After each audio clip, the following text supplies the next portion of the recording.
Ikaw na pala naging tindera dito? Uy, kailangan ko eh. Eh, kamusta naman yung tinda? Ayos naman.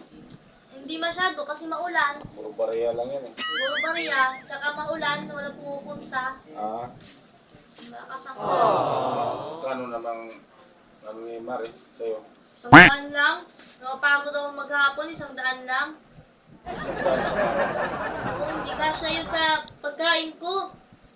Eh, libre ka naman kain. Eh, para sa Libre anak ko. nga. Eh, yung pagkain ng mga anak ko. 10 sila papakainin ko, tapos 100 yung sahod ko. Eh, mali.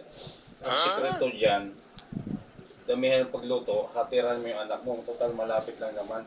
Ayun nga, sobra naman sa tawad yung sahod sa atin. Ha? Sobra naman sa tawad. Porket Ay, kumari yung... libre ka kakain. Eh, okay lang yun. Bahala ka sa buhay mo. Ginusto mo yan. Weekly.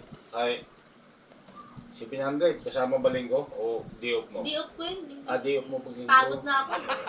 Gago! First day ko ngayon eh. Balita ko, yung ano mo, yung Ano? panganay mo, may trabaho na raw. Yung panganay ko, Oo, nag-quit na rin siya, napagod na rin siya eh. ayun lang. Mana-mana ba? Ilang taon na yung panganay mo? Mali. 18 pa lang yung 18. 18? Ah, bata pa. Kanindi mo lang. Di ba lang, kahapon. Ay, ikaw, Mare, ilang taon ka na? 16. 16? 16 pa lang. 16 daw. Nawa ni Joy Joy.